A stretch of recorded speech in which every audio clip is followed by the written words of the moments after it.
Quando meu pai dizia que mulher não prestava para nada, ele olhava nos meus olhos como se quisesse me apagar do mundo.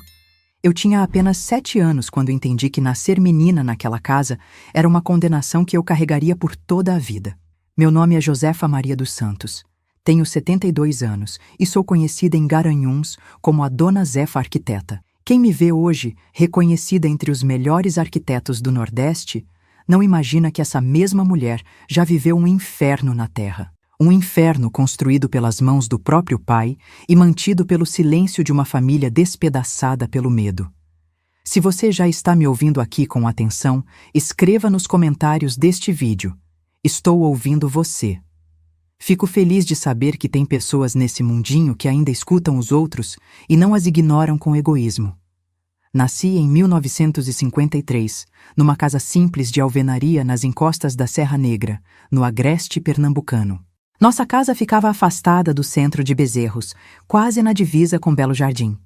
Era uma construção simples, de chão batido, paredes descascadas e um telhado que, em dias de chuva forte, parecia que ia desabar na nossa cabeça. No quintal, tínhamos um pé de acerola, umas galinhas magrelas e um cachorro vira-lata chamado Valente, o único ser daquela casa que me olhava com carinho. Meu pai, Severino Pereira dos Santos, era pedreiro. Mãos grossas, pele curtida pelo sol, olhos pequenos e sempre inquietos. Ele saía cedo para trabalhar nas construções pela região e voltava quando o sol já estava se pondo. Nos dias bons, ele chegava cansado, comia calado e ia dormir. Nos dias ruins, e esses eram a maioria, ele parava no bar do seu Joaquim antes de vir para casa. Aprendi desde cedo a identificar os passos dele.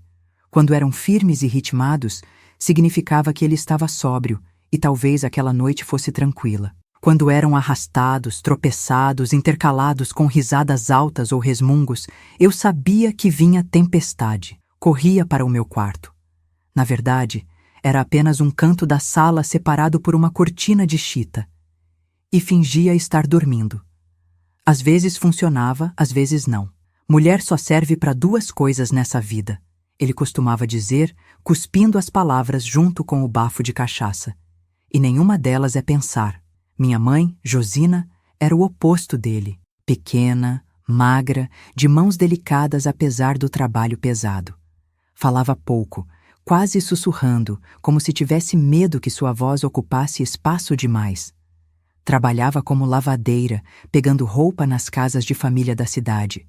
Acordava antes mesmo do sol nascer, acendia o fogão a lenha, deixava o café pronto e ia para o rio com as trouxas de roupa.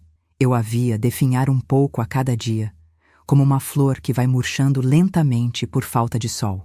Os olhos dela, que nas poucas fotografias antigas pareciam vivos e brilhantes, tinham se tornado opacos, distantes, como se ela estivesse sempre olhando para algum lugar muito além daquelas paredes. Meu irmão, Antônio, era 5 anos mais velho que eu.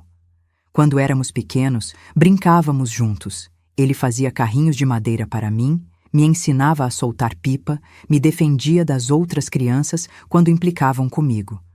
Mas quando completou 12 anos, algo mudou.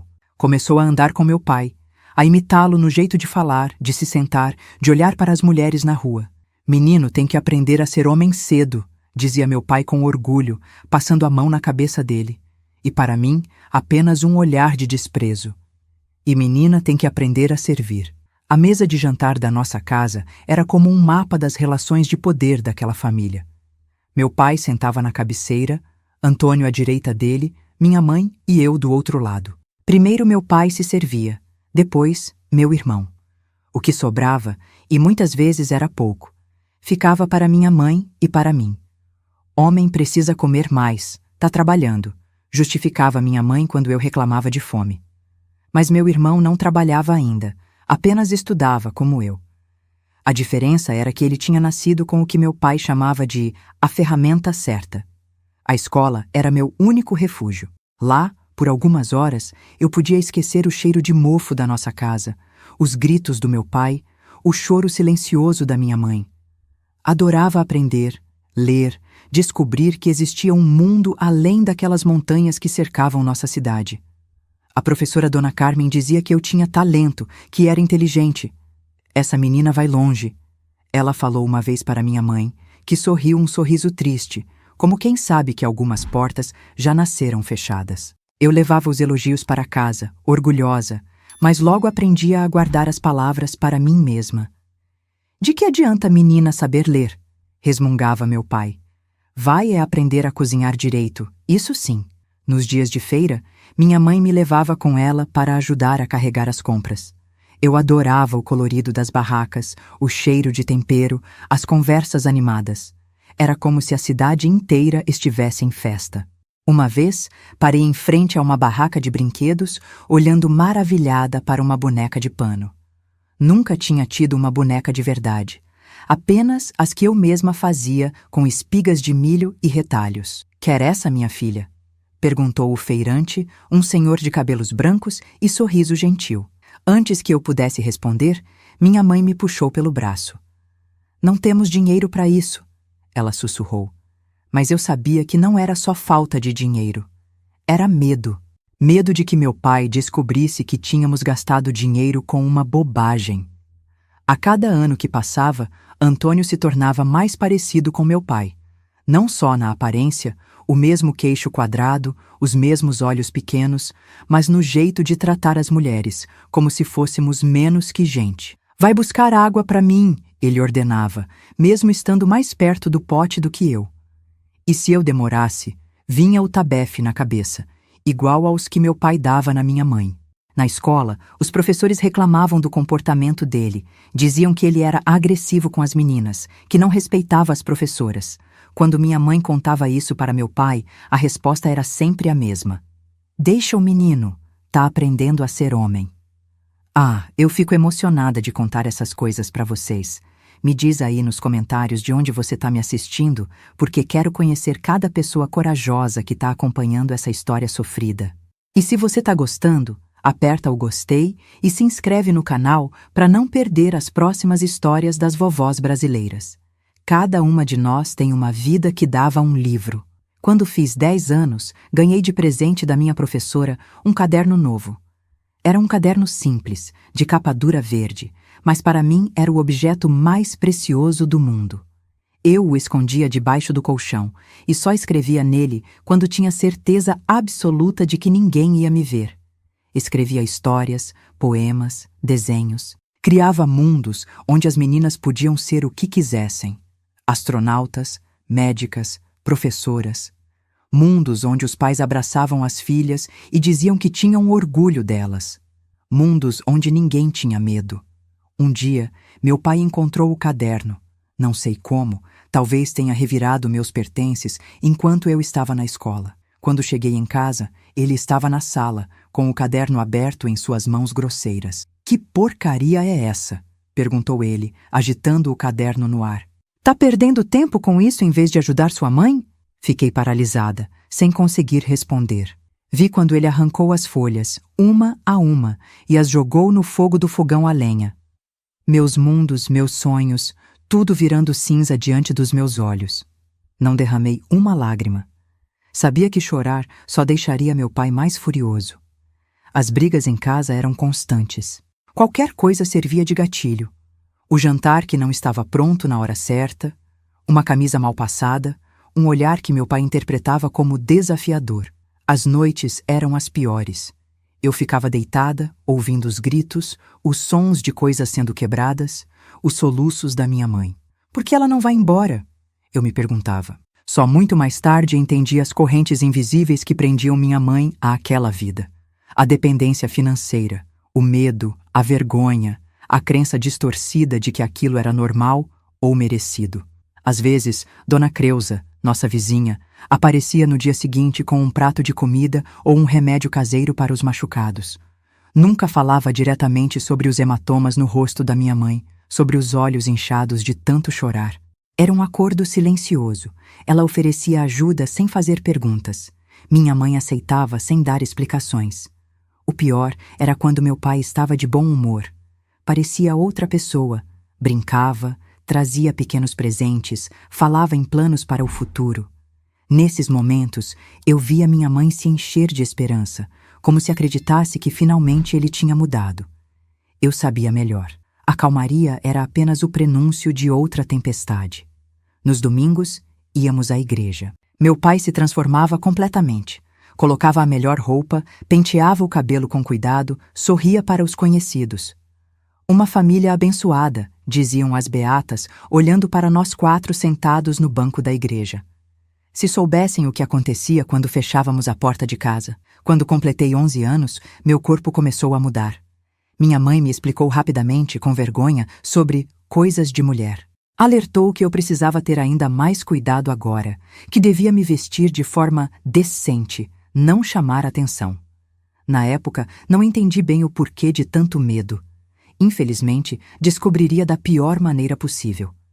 Minha infância foi esse constante caminhar nas sombras, tentando ser invisível, tentando não provocar a ira do meu pai ou do meu irmão, que cada dia mais se tornava um reflexo dele. Vivia com medo, com vergonha, com um nó constante na garganta. Sonhava com o dia em que seria grande o suficiente para fugir daquela casa, levar minha mãe comigo, começar uma vida nova. Mas antes que esse dia chegasse, algo aconteceu que mudou tudo. Algo tão terrível que, mesmo depois de 60 anos, ainda me faz acordar no meio da noite, suando frio e com o coração disparado. Foi numa quarta-feira, dia 10 de março de 1965. Eu tinha 12 anos e acordei com uma dor forte na barriga. Aquele dia, que começou como tantos outros, se tornaria o marco que dividiria minha vida em antes e depois. Um dia que carregaria para sempre em minha memória, como uma cicatriz que nunca se apaga completamente. Hoje não vou para a escola, mãe. Tô com uma dor de barriga muito forte. Foi a primeira coisa que disse naquela manhã de quarta-feira, 10 de março de 1965, quando minha mãe entrou no meu cantinho para me acordar. Tinha passado a noite inteira me revirando na cama, com cólicas que pareciam facadas. No domingo, eu tinha comido cuscuz na casa da vizinha, Dona Creuza, e acho que a massa estava passada, porque meu estômago revirou a noite toda. Minha mãe colocou a mão na minha testa, preocupada. Não tá com febre, minha filha. Será que não dá para ir mesmo? Nos olhos dela, vi o medo. Ela sabia o que significava eu faltar à escola, ainda mais num dia que meu pai não tinha saído para trabalhar. Naquela semana, a obra onde ele estava trabalhando tinha parado por falta de material, e ele estava em casa, mais irritado que o normal por não estar ganhando diária. Não consigo levantar, mãe, a barriga tá doendo demais, insisti, segurando o ventre e me encolhendo toda. Realmente não estava fingindo, a dor era de verdade, tão forte que chegava a me dar náusea. Minha mãe suspirou, resignada. Tá certo, vou deixar um chá de hortelã pronto antes de sair para o trabalho. Fica deitada e toma quando esfriar um pouco. Ela tinha que ir. As roupas não esperavam, e se faltasse ao trabalho, poderia perder os fregueses. Naquela época, não existia essa história de atestado médico para doméstica, ainda mais lavadeira que trabalhava por conta própria. Minha mãe saiu às 6 da manhã, como sempre, com aquela expressão de quem vai para uma batalha, não para o trabalho. Fiquei deitada, enrolada na coberta fina, ouvindo os barulhos da casa. Meu irmão Antônio também estava em casa naquele dia. Ele também reclamou de dor de barriga no café da manhã. Provavelmente tinha comido o mesmo cuscuz que eu na casa de Dona Creuza. Ele tinha 17 anos na época e já trabalhava com meu pai em algumas obras, mas como não tinha um serviço naquela semana, estava de folga forçada. Ouvi quando meu pai levantou, por volta das 8 da manhã. Os passos pesados dele pelo corredor sempre me davam um frio na barriga. Fechei os olhos e fingi dormir quando ele parou na entrada do meu canto. Ficou ali, parado por alguns segundos que pareceram uma eternidade. Depois, resmungou algo e foi para a cozinha. O cheiro de café forte chegou até mim, junto com o som da cadeira arrastando no chão de cimento. Ele devia estar sentado à mesa, tomando café e lendo o jornal velho que um vizinho sempre dava para ele. Meu pai não sabia ler direito, mas gostava de ficar olhando as fotos e fingindo que entendia as notícias. Não sei quanto tempo se passou até que ouvi a voz dele chamando meu irmão. Antônio, vem cá. A voz era áspera, como sempre, mas não parecia irritada. Ainda. Ouvi os passos do meu irmão, mais leves que os do meu pai, mas já com aquela firmeza de quem está se transformando em homem. Que foi, pai? Tu não ia trabalhar comigo hoje na obra do seu Manuel? Ia sim, pai, mas tô com uma dor de barriga danada. Acho que foi o cuscuz que a gente comeu ontem na casa de Dona Creusa. Silêncio. Conseguia quase sentir meu pai mastigando as palavras antes de soltá-las. Ele odiava quando algo saía do controle dele, quando não seguíamos exatamente o que ele tinha planejado. E a tua irmã? Também não foi para a escola hoje? Acho que não, pai. Ela estava reclamando da mesma dor. Mais silêncio. Depois, o som da cadeira arrastando de novo, mais forte dessa vez. Os passos dele vindo na direção do meu canto. Meu coração acelerou tanto que parecia que ia saltar pela boca. A cortina de chita foi puxada com força, deixando entrar a claridade que feriu meus olhos. Ali estava ele, ocupando toda a entrada do meu pequeno espaço. Sua silhueta escura contra a luz que vinha da janela da sala. Então quer dizer que a princesinha também tá com dorzinha de barriga? A voz dele tinha aquele tom perigoso, aquela calma que antecede a explosão. Sentei-me na cama, puxando a coberta até o queixo, como se aquele pedaço de pano pudesse me proteger. Tô sim, pai. Dói muito. Ele deu um passo para dentro do meu canto, me olhando de cima a baixo. Tinha algo diferente no olhar dele naquele dia. Algo que nunca tinha visto antes e que me fez sentir um arrepio gelado na espinha. Você tá faltando aula por uma dorzinha de barriga? Desde quando, menina minha, é fraca desse jeito? Não respondi. Qualquer palavra poderia ser a errada, e eu já conhecia bem demais o peso da mão dele. Levanta daí. Se vai faltar aula, vai fazer alguma coisa que preste. Tentei me levantar, mas a dor era forte demais. Mal consegui sentar na beirada da cama. Meu pai perdeu a paciência. Num movimento rápido, arrancou a coberta que me protegia e me puxou pelo braço com tanta força que pensei que ia quebrar. Pai! Tá doendo muito, chorei, tentando me soltar. O tapa veio certeiro no meu rosto. Senti o gosto de sangue na boca. Ele nunca tinha me batido com tanta força antes. Agora tu vai faltar aula. Tu vai trabalhar que nem uma vadia para aprender a nunca mais faltar o aprendizado. Tu já é burra por ser mulher, menina. Me arrastou pelo corredor até o quarto dele e de minha mãe. Meu estômago revirava, não sei se de medo ou da dor de barriga que ainda persistia. Quando chegamos lá, ele me jogou na cama com força. Foi até a porta e gritou: Antônio, vem cá agora. Meu irmão apareceu na porta, ainda de pijama, com o rosto pálido e suado. Também estava claramente doente. Mas meu pai não se importou. Agora você vai mostrar que é homem de verdade, disse meu pai para Antônio, me apontando na cama. Você vai ensinar uma lição para sua irmã. Antônio olhou confuso para meu pai, sem entender. Até aquele momento, apesar de imitar muitas das atitudes ruins do meu pai, meu irmão nunca tinha sido violento comigo. Irritante, mandão, sim, mas nunca tinha me agredido de verdade. Pai, o que é que o senhor está falando? A voz do meu irmão estava trêmula. Pela primeira vez, vi medo nos olhos dele. Não era o mesmo Antônio arrogante que imitava meu pai, que me tratava como criada. Naquele momento, ele parecia tão assustado quanto eu. Tô falando que você vai mostrar para ela o que acontece com mulher que não sabe o lugar dela. Você vai usar ela do jeito que mulher tem que ser usada. Meu coração gelou. Não entendi direito o que meu pai queria dizer, mas sabia que era algo terrível. Antônio também entendeu, porque deu um passo para trás, balançando a cabeça. Eu não posso fazer isso, pai. Ela é minha irmã. O rosto do meu pai se contorceu numa expressão que nunca vou esquecer. Era puro ódio. Se você não fizer o que teu pai tá mandando, filho, você vai tomar porrada até teus dentes caírem, até aprender. Meu pai empurrou Antônio para dentro do quarto e fechou a porta. Eu estava paralisada de medo, sem conseguir me mexer. Antônio olhava para o chão, para as paredes, para qualquer lugar menos para mim. Pai, por favor, implorei, com lágrimas escorrendo pelo rosto, mas não havia misericórdia naquele homem. Ele agarrou Antônio pela camisa e o empurrou na minha direção. Você vai fazer o que eu tô mandando, ou vai apanhar até não conseguir levantar. E depois vai ver o que eu mesmo vou fazer com ela. O que aconteceu a seguir é algo que tento apagar da minha memória todos os dias há quase 60 anos. Meu próprio irmão, tremendo e chorando, foi forçado a fazer coisas comigo que nenhum irmão deveria fazer com uma irmã. Meu pai ficou ali, assistindo tudo, com um sorriso doentio no rosto e uma protuberância visível na calça que só anos depois eu entenderia o que significava.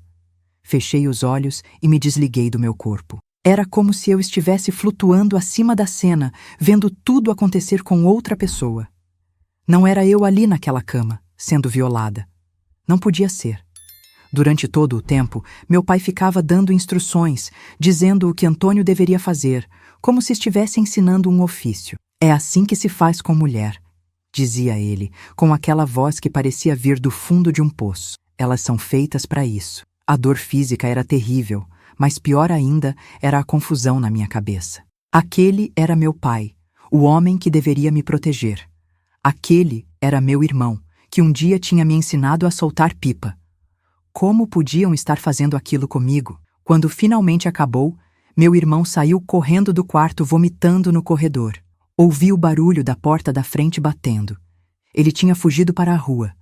Fiquei ali, imóvel, sentindo uma dor que ia muito além do físico.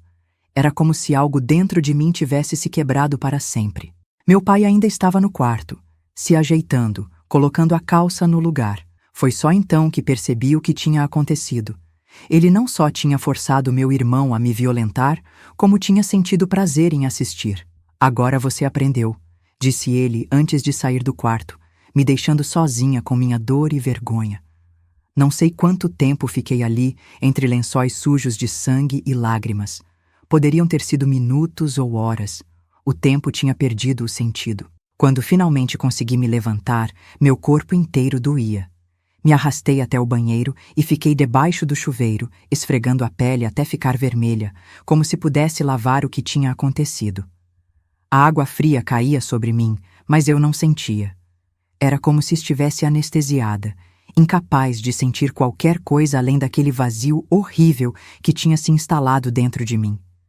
Esfreguei e esfreguei, mas a sensação de sujeira não saía.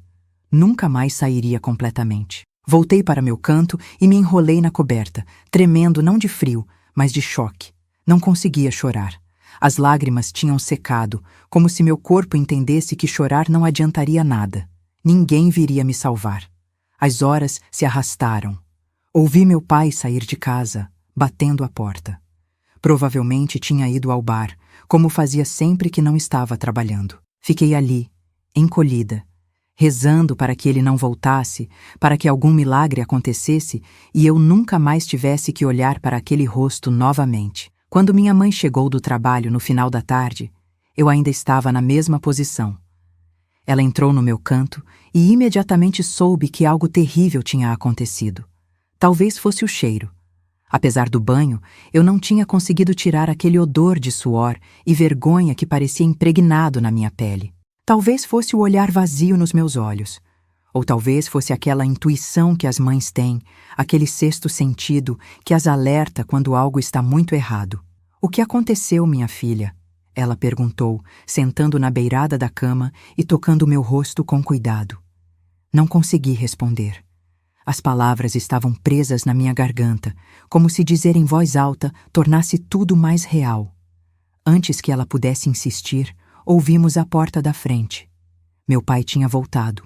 Minha mãe se levantou rapidamente, o pânico visível em seus olhos. A menina faltou aula, estava com manha de dor de barriga. Dei uma lição nela. Não quero ver você mimando essa garota faltadora de aula, gritou ele do corredor, antes mesmo de ver minha mãe. Ela olhou para mim, depois para a direção da voz dele, dividida entre o instinto de me proteger e o medo do que ele poderia fazer. Como sempre, o medo venceu. Ela saiu do meu canto, fechando a cortina atrás de si. Ouvi as vozes deles na cozinha, a dele alta e arrogante, a dela baixa e submissa. Não conseguia entender o que diziam, mas não precisava. Era sempre a mesma conversa, o mesmo padrão. Ele acusando, ela se desculpando por coisas que nem tinha feito. Meu irmão não voltou para casa naquela noite. Soube depois que ele tinha ido para a casa de um amigo, dizendo que tinha brigado com meu pai. Fiquei ali, sozinha com meu trauma, incapaz de comer, de beber, de fazer qualquer coisa além de existir naquele estado de torpor. Os dias que se seguiram foram um borrão. Não fui para a escola pelo resto da semana. Minha mãe disse à professora que eu estava com uma virose forte. Não era mentira. Eu vomitava constantemente, meu corpo rejeitando a lembrança do que tinha acontecido. Quando meu irmão finalmente voltou, 3 dias depois, ele não conseguia olhar para mim. Passava pelo meu canto como se eu fosse invisível. Evitava ficar no mesmo cômodo que eu. Nos raros momentos em que nossos olhares se cruzavam, via nele uma mistura de vergonha, culpa e algo mais. Talvez raiva de si mesmo, talvez raiva de mim por ser a lembrança viva do que ele tinha sido forçado a fazer. Quanto ao meu pai, ele agia como se nada tivesse acontecido. Continuava sua rotina de sempre. Trabalho, bar, brigas. Às vezes pegava meu irmão olhando para ele com uma mistura de medo e ódio e dizia: "O que foi, filho?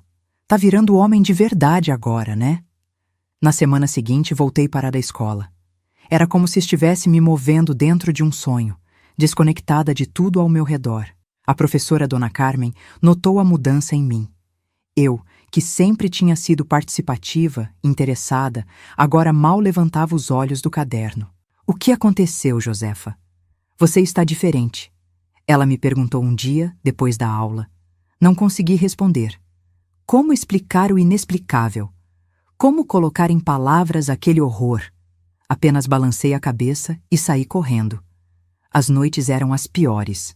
Não conseguia dormir sem reviver tudo em pesadelos vívidos, tão reais que acordava gritando, suando frio.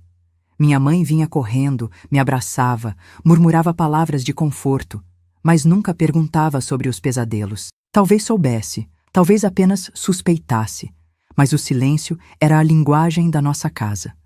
Os meses foram passando, e eu aprendi a viver naquele estado de dormência. Ia para a escola, voltava para casa, fazia as tarefas domésticas, tudo como um robô, sem realmente estar presente. Era como se a verdadeira Josefa tivesse morrido naquele dia de março, e apenas uma casca vazia continuasse andando, respirando, existindo. Meu pai continuava sendo o mesmo homem violento de sempre, mas algo tinha mudado na dinâmica da nossa casa. Era como se aquele ato terrível tivesse aberto uma ferida que nunca mais fecharia completamente. Meu irmão estava cada vez mais distante, passando a maior parte do tempo fora de casa. Quando estava presente, bebia cada vez mais, imitando meu pai nesse aspecto também. Uma noite, cerca de 6 meses depois do ocorrido, ouvi minha mãe chorando no quarto dela. Não era o choro habitual depois de uma briga com meu pai. Era um choro diferente, mais profundo, como se viesse da alma. Reunindo toda a coragem que tinha, entrei no quarto dela. Meu pai não estava em casa. Tinha saído para o bar como fazia todas as noites. "Mãe, o que foi?" perguntei, sentando ao lado dela na cama. Ela me olhou com aqueles olhos cansados, vermelhos de tanto chorar. Por um momento, pensei que ela não ia responder, que ia me mandar de volta para o meu canto. Mas então, ela fez algo que me surpreendeu. Pegou minhas mãos entre as dela e as apertou com força. "Minha filha", ela disse com uma voz que parecia vir de muito longe, "você não pode deixar ele destruir você. Não pode deixar que ele ganhe." Foi a primeira vez que minha mãe falou abertamente sobre a situação, mesmo que de forma velada. Não mencionou o abuso diretamente, mas suas palavras deixavam claro que ela sabia, ou ao menos suspeitava, do que tinha acontecido. "Como você aguenta, mãe?" perguntei, quebrando meu próprio silêncio pela primeira vez em meses. Ela suspirou, olhando para as próprias mãos, calejadas pelo trabalho duro de uma vida inteira de subordinação. "Aguento por você. Para te proteger como posso. Um dia vamos sair daqui, prometo." Não acreditei muito naquela promessa. Parecia impossível escapar daquela vida, mas algo no olhar determinado da minha mãe me deu um fio de esperança para me agarrar. Naquela noite, fiz algo que não fazia desde o dia do abuso. Chorei. Não o choro silencioso que tinha se tornado meu companheiro nas noites solitárias, mas um choro alto, convulsivo, que parecia vir das profundezas do meu ser. Chorei por tudo que tinha perdido, pela infância roubada, pela inocência destruída. Chorei pela menina que eu era e nunca mais seria. Minha mãe me abraçou, me embalou como fazia quando eu era pequena. Não disse nada. Não havia palavras que pudessem consertar o que estava quebrado. Mas naquele abraço, senti pela primeira vez que não estava completamente sozinha.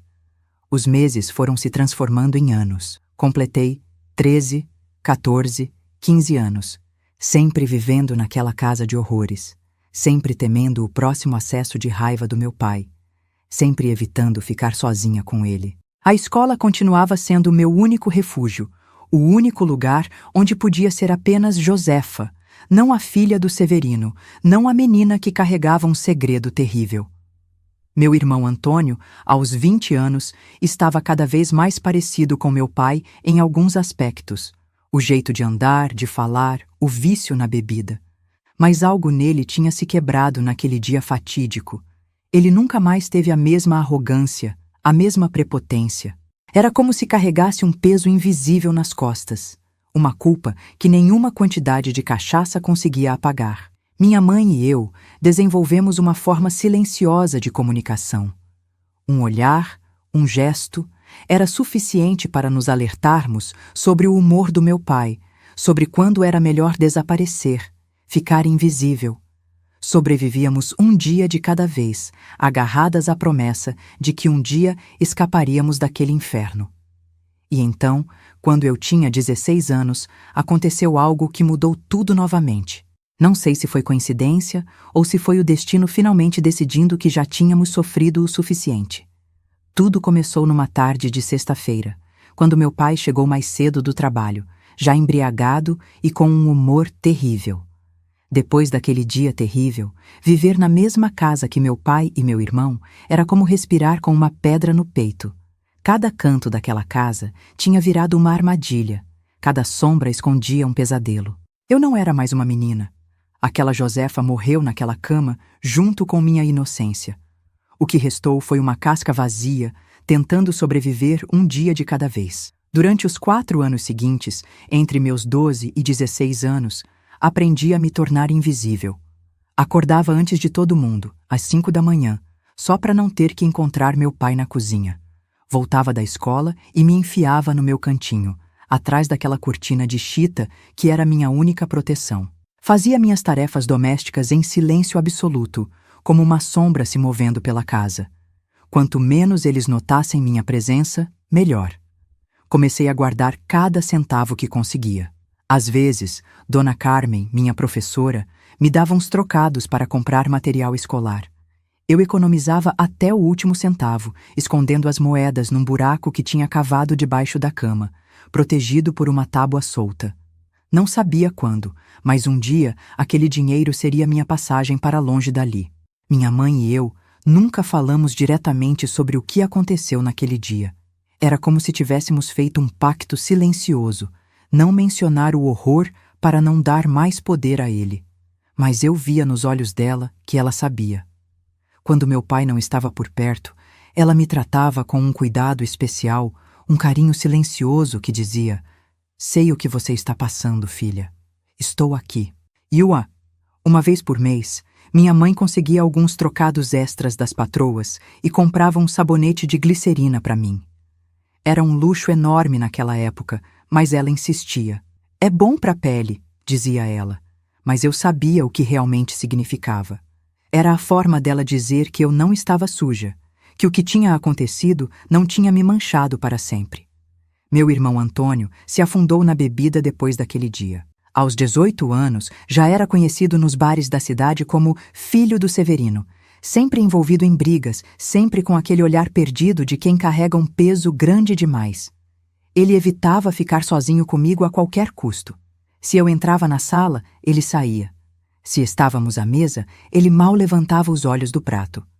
Uma noite, quase 1 ano depois do ocorrido, Antônio chegou em casa tão bêbado que mal conseguia ficar em pé. Meu pai não estava. Tinha ido visitar um compadre em outra cidade e só voltaria no dia seguinte. Antônio desabou na cadeira da cozinha, onde eu estava terminando de lavar a louça do jantar. Por um momento, ficamos ali, em silêncio constrangedor, a primeira vez que estávamos sozinhos desde aquele dia. Me desculpa, ele murmurou de repente, com a voz embargada pela cachaça. Me desculpa, Josefa. Não respondi. O que poderia dizer?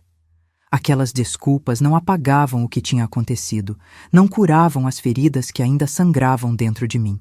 Eu devia ter apanhado até morrer, mas não devia ter feito aquilo, continuou ele, agora com lágrimas escorrendo pelo rosto. Não consigo me olhar no espelho.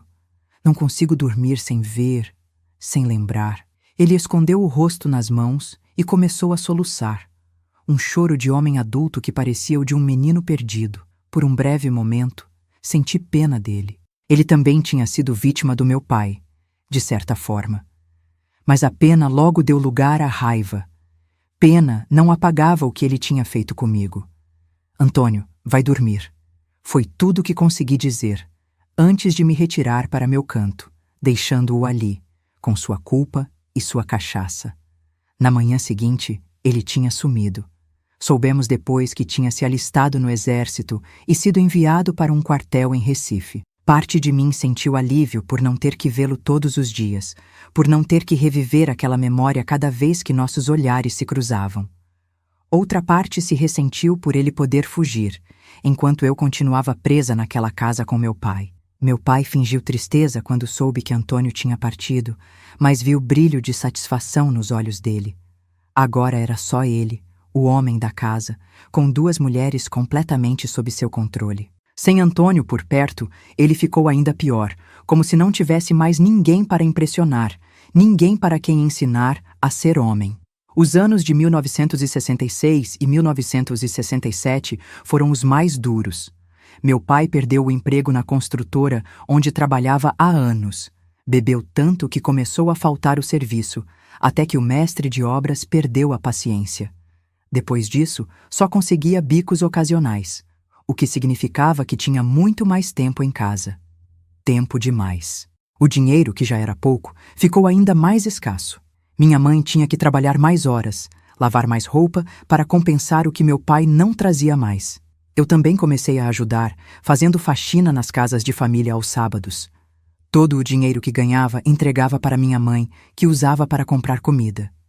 Mas sempre sobrava um trocadinho que ela me devolvia escondido. Guarda, filha. Um dia vai precisar. Na escola, continuava me destacando, apesar de tudo. Estudar era meu único escape, a única forma de viajar para longe daquela realidade. Me agarrava aos livros como um náufrago a um pedaço de madeira. A professora Dona Carmen continuava me incentivando. Você tem um dom, Josefa. Não deixe ninguém tirar isso de você. Quando completei 14 anos, em 1967, Dona Carmen me chamou depois da aula. Tenho uma proposta para te fazer, disse ela, com aquele jeito direto que sempre teve. Estou dando aulas particulares de reforço para os filhos do doutor.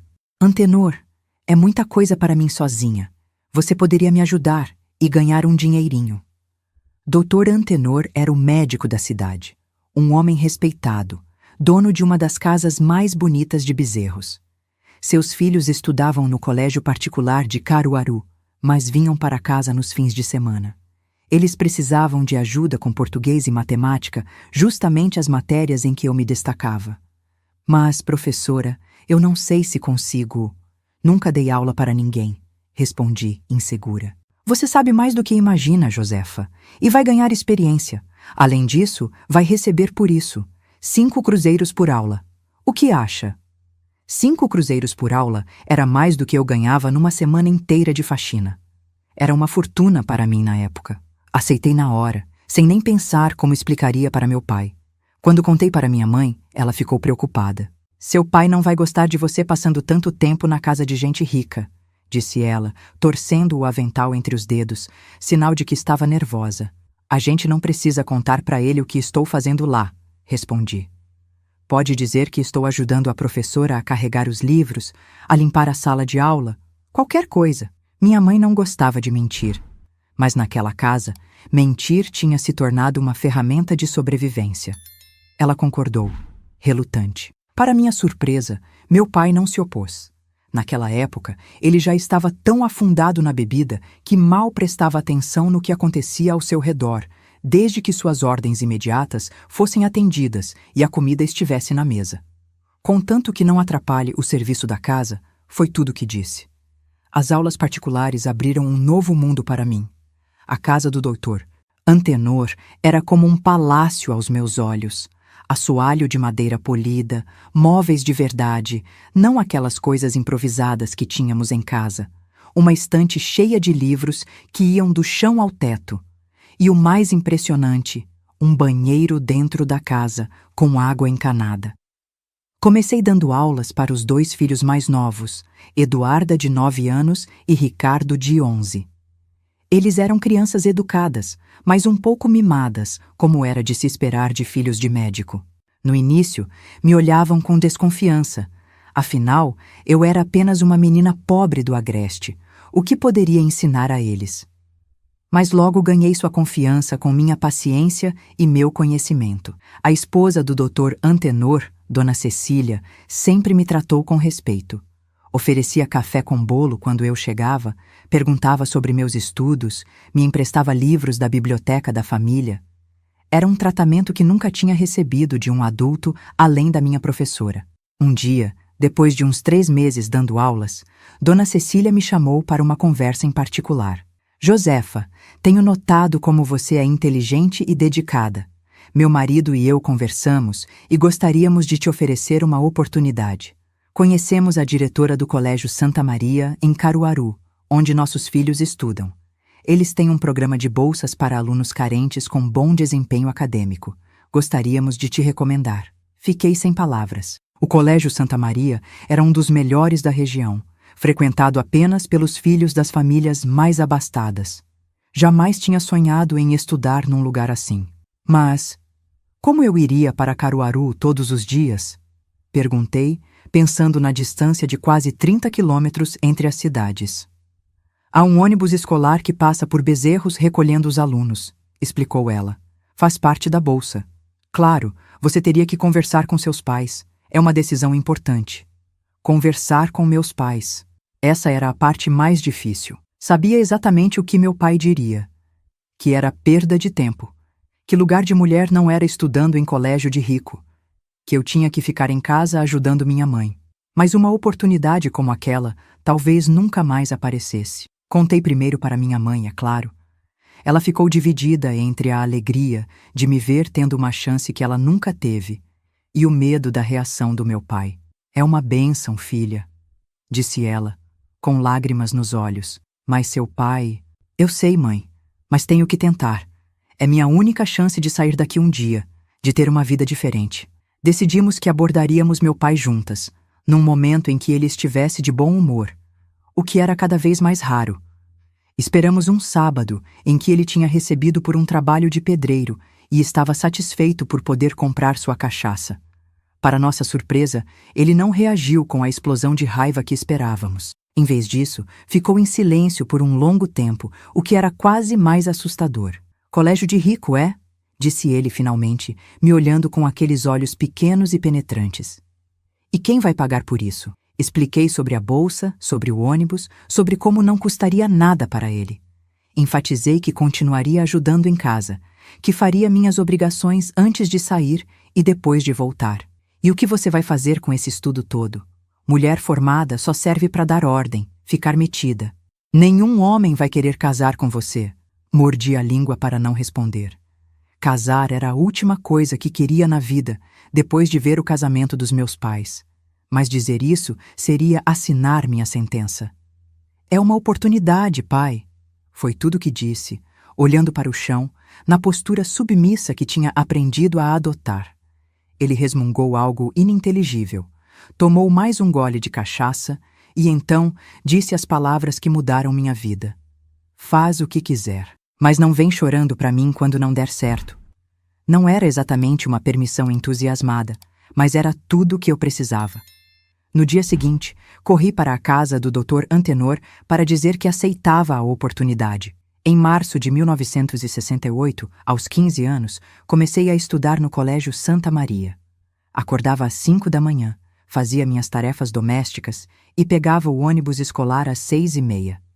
Voltava às 4 da tarde e ainda tinha tempo de ajudar minha mãe com o jantar e a arrumação da casa. O colégio era tudo o que eu tinha imaginado e mais. Salas amplas e arejadas, biblioteca com milhares de livros, laboratório de ciências, até uma quadra de esportes. No início, me senti completamente deslocada. Meu uniforme era de segunda mão, doado por uma ex-aluna, e ficava um pouco grande em mim. Meus sapatos eram os mesmos que usava na escola municipal, já gastos e remendados. As outras meninas, filhas de fazendeiros, comerciantes e profissionais liberais, me olhavam com curiosidade e, algumas, com desdém. Mas logo meu desempenho nas aulas começou a chamar atenção. Os professores notaram como eu absorvia cada nova informação, como participava das discussões, como minhas redações e trabalhos estavam sempre entre os melhores. Comecei a ganhar o respeito dos colegas, se não a amizade. Estudar no Santa Maria abriu horizontes que eu nem sabia que existiam. Aprendi sobre arte, literatura, ciências, história mundial, coisas que jamais teria aprendido na pequena escola municipal de Bezerros. Pela primeira vez, comecei a vislumbrar um futuro além das montanhas do Agreste, além da vida de privação e medo que conhecia. Ah, vocês não imaginam como era difícil equilibrar esses dois mundos. De dia, eu era a aluna promissora do Santa Maria, discutindo Machado de Assis e equações do segundo grau. De noite, voltava a ser a filha do Severino, a menina que tinha que abaixar a cabeça e ficar invisível para não provocar a ira do pai. As coisas em casa não melhoraram durante esse período. Meu pai continuava bebendo, continuava violento com minha mãe. A única diferença é que agora passava menos tempo em casa, o que era um alívio para nós duas. Eu chegava da escola, abraçava minha mãe e podíamos ter algumas horas de paz antes que ele voltasse do bar. Uma das professoras do Santa Maria, Dona Margarida, se tornou minha mentora. Ela dava aulas de literatura e tinha um jeito de falar sobre os livros que fazia as histórias ganharem vida. Foi ela quem primeiro mencionou a possibilidade de faculdade. Você tem potencial para ir muito além, Josefa, disse ela um dia, depois de ler minha análise de Dom Casmurro. Já pensou em fazer vestibular? Faculdade parecia um sonho tão distante quanto ir à lua. Ninguém na minha família jamais tinha terminado sequer o ensino fundamental, quanto mais entrado numa universidade. Não sei se consigo, professora, respondi, insegura. E mesmo se conseguisse passar, como pagaria? Existem universidades públicas gratuitas, explicou ela. A Federal de Pernambuco em Recife, por exemplo. Com suas notas, você teria boas chances de passar. E há programas de assistência para alunos de baixa renda. A ideia de ir para Recife, a capital, parecia absurda. Ficava a mais de 100 quilômetros de Bezerros. Como viveria lá? Onde moraria? Como me sustentaria? Mas a semente tinha sido plantada e começou a germinar silenciosamente dentro de mim. No final de 1969, quando estava terminando o primeiro ano do científico, o que hoje seria o ensino médio, recebi uma notícia que me deixou em choque. Antônio, meu irmão, tinha morrido. A notícia chegou através de um telegrama enviado pelo Exército. Ele tinha sido transferido para o Amazonas, para trabalhar na construção da Transamazônica, e contraído malária. Não resistiu ao tratamento precário disponível naquela região remota. Não sabia como me sentir. Parte de mim ainda o odiava pelo que tinha feito. Outra parte lembrava do menino que um dia tinha sido meu irmão, que me ensinara a soltar pipa, que me defendia das outras crianças. E outra parte ainda pensava que ele também tinha sido vítima do meu pai, forçado a fazer algo terrível sob ameaça de violência. Minha mãe chorou por dias. Apesar de tudo, ele era seu filho, seu primogênito. Meu pai reagiu de forma estranha. Não demonstrou tristeza, apenas uma espécie de irritação, como se a morte de Antônio fosse um inconveniente, uma falha pessoal do filho. Sempre foi fraco, disse ele ao receber a notícia. Um homem de verdade não morre de febre. Foi nesse momento que percebi a total falta de humanidade do meu pai. Não havia amor nele, nem mesmo pelo próprio filho. Havia apenas aquela obsessão doentia com força, com dominação, com uma visão distorcida do que significava ser homem. A morte de Antônio, por mais contraditórios que fossem meus sentimentos em relação a ele, solidificou minha determinação de escapar daquela casa, daquela vida. Não podia terminar como ele, destruído pelas ações do meu pai, carregando culpas e traumas até o túmulo. Intensifiquei meus estudos, passei a ficar até mais tarde no colégio, usando a biblioteca para não ter que voltar para casa. Economizava cada centavo que ganhava, dando aulas particulares, guardando tudo no mesmo esconderijo debaixo da cama, que agora já continha uma soma considerável. Minha mãe parecia entender o que eu estava fazendo, embora nunca falássemos abertamente sobre isso. Ela passou a me proteger ainda mais, a criar distrações quando meu pai começava a reclamar do tempo que eu passava fora de casa, a inventar desculpas para minhas ausências. "Deixa a menina, Severino", dizia ela num raro momento de confronto. "Ela está fazendo o trabalho da escola." Em meados de 1970, quando eu já estava no segundo ano do científico, aconteceu algo que acelerou meus planos. Meu pai, bêbado como sempre, começou a me olhar de um jeito que reconheci imediatamente. O mesmo olhar que tinha naquele dia fatídico de março de 1965. Um olhar que misturava desprezo e desejo. Uma combinação que me gelava até os ossos. "Tá ficando uma mulher e tanto, hein?" disse ele um dia, me cercando na cozinha enquanto eu lavava a louça. Esses estudos todos, esse rebolado de quem sabe das coisas... Senti meu estômago revirar. Não era a primeira vez que ele fazia insinuações desde aquele dia, mas nunca tinha sido tão direto, tão ameaçador. Meu irmão não estava mais ali para ser usado como instrumento da sua perversão. Agora eu estava sozinha. "Pai, preciso terminar aqui e ir estudar", respondi, tentando manter a voz firme, embora meu corpo inteiro tremesse. Ele se aproximou mais, seu hálito de cachaça me engolfando como uma nuvem tóxica. "Estudar, é? E o que é que tu tá aprendendo nessa escola de rico? A dar para doutor?" Suas mãos grossas agarraram meus braços, apertando com força suficiente para deixar marcas. Fechei os olhos, preparando-me para o pior, quando ouvi a voz da minha mãe. "Severino, o Zé da Venda tá chamando você lá fora. Disse que é urgente." Meu pai hesitou, ainda me segurando. Depois, com um resmungo irritado, me soltou bruscamente. "Isso não acabou", murmurou antes de sair para atender o suposto chamado. Não havia ninguém esperando por ele, claro. Era apenas mais uma das estratégias de sobrevivência da minha mãe. Quando ele voltou, furioso por ter sido enganado, ela já tinha me escondido no quarto da vizinha, Dona Creusa, que finalmente tinha entendido a gravidade da nossa situação e se oferecido para ajudar. Fiquei lá até o dia amanhecer, ouvindo os gritos do meu pai e o som de coisas sendo quebradas na nossa casa. Dona Creusa, uma senhora de uns 60 anos que vivia sozinha desde que o marido morrera, segurava minha mão e repetia baixinho: "Vai passar, minha filha, vai passar." Mas eu sabia que não passaria. Não enquanto eu estivesse naquela casa, não enquanto meu pai estivesse vivo. Aquela noite foi o estopim, a gota d'água que me fez perceber que não podia esperar mais 2 anos para terminar os estudos e tentar a faculdade. Precisava sair dali o quanto antes, ou acabaria como minha mãe. Ou pior. Na manhã seguinte, quando voltei para casa, encontrei minha mãe com o olho roxo e o lábio cortado, mas com uma determinação no olhar que nunca tinha visto antes. "Você precisa ir embora, filha", disse ela sem rodeios. "Não pode ficar aqui nem mais um dia." "E a senhora, mãe?", perguntei, o coração apertado ao ver seu rosto machucado. "Não se preocupe comigo.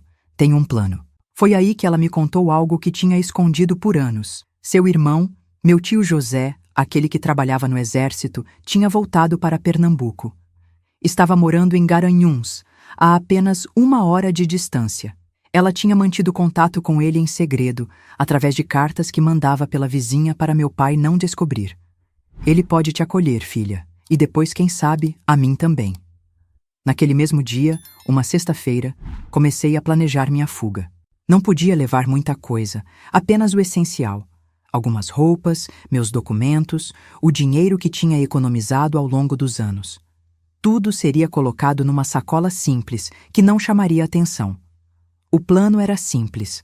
No domingo, quando meu pai inevitavelmente estaria no bar assistindo ao jogo de futebol, eu pegaria o ônibus para Garanhuns. Dona Creusa tinha se oferecido para me levar até a rodoviária para não levantar suspeitas. Minha mãe ficaria e enfrentaria a fúria inicial do meu pai quando ele descobrisse minha partida, mas já tinha combinado com o irmão que ele viria buscá-la na semana seguinte. Era arriscado, mas era nossa única chance. Os eventos daquela noite tinham deixado claro que não era mais apenas uma questão de suportar até eu terminar os estudos. Era uma questão de vida ou morte. O sábado passou num borrão de ansiedade e preparativos silenciosos. Cada vez que ouvia os passos do meu pai, meu coração disparava, temendo que ele tivesse descoberto o nosso plano.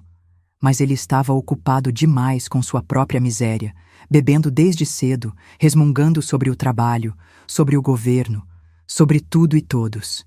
E então, quando achávamos que tudo estava indo conforme o planejado, aconteceu algo que mudou completamente o rumo dos acontecimentos. Algo que eu jamais poderia ter previsto e que transformaria não apenas minha vida, mas a de toda nossa família. Era sábado à tarde quando tudo mudou. Eu estava terminando de dobrar as poucas roupas que levaria comigo no dia seguinte, escondida no meu cantinho atrás da cortina de chita. O plano estava traçado. No domingo, enquanto meu pai estivesse no bar vendo o jogo do Santa Cruz, eu fugiria para Garanhuns, para a casa do meu tio José. Minha mãe viria depois, quando tudo se acalmasse.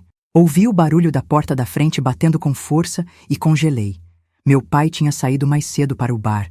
Não deveria estar voltando tão cedo. Os passos pesados pelo corredor confirmaram meu medo. Era ele, e pelo som arrastado já estava embriagado. "Josina, cadê você, mulher?" A voz dele trovejou pela casa pequena. Minha mãe estava no quintal, estendendo roupa. Ouvi quando ela entrou apressada, tentando evitar que ele gritasse mais. "Estou aqui, Severino. Já vou esquentar seu almoço." "Que almoço que nada! Você acha que eu sou idiota?" O som da mão dele atingindo o rosto da minha mãe era inconfundível. Um estalo seco que me fez encolher atrás da cortina. Tantos anos ouvindo aquele som e ainda assim nunca me acostumei. "Do que você está falando, Severino?" A voz dela tremia, mas tinha uma firmeza que raramente demonstrava. "Tô falando disso aqui." Não podia ver o que isso era, mas pelo silêncio que se seguiu, sabia que era algo sério. Então ouvi o papel sendo amassado e meu coração afundou. Teria ele encontrado alguma das cartas que minha mãe trocava com meu tio? "Você tá de conversa com seu irmão pelas minhas costas, planejando fugir com a menina?" Meu sangue gelou. Como ele tinha descoberto? Tínhamos sido tão cuidadosas. As cartas sempre eram enviadas e recebidas através de Dona Creusa, nunca vinham diretamente para nossa casa. "Não é o que você está pensando, Severino." Tentou minha mãe, mas sua voz já denunciava que era exatamente o que ele estava pensando. "Não minta para mim, mulher. O Zeca do bar me contou tudo. Viu você conversando com o motorista do ônibus, perguntando sobre horário para Garanhuns. Você acha que pode me fazer de idiota?" O Zeca era um fofoqueiro de primeira, sempre de olho na vida alheia. Devia ter ouvido minha mãe perguntando sobre os horários de ônibus e corrido para contar ao meu pai, provavelmente em troca de uma dose de cachaça. "Severino, por favor, vamos conversar." O som do próximo tapa foi mais forte, seguido do barulho de algo, ou alguém, caindo no chão. "Conversar? Agora você quer conversar? Depois de ficar tramando pelas minhas costas com aquele irmão metido a militar? Saí do meu cantinho, incapaz de ficar escondida enquanto minha mãe era agredida. Vi meu pai de pé no meio da sala, a carta amassada numa mão, a outra erguida para bater novamente. Minha mãe estava no chão, o rosto já marcado, um filete de sangue escorrendo do canto da boca.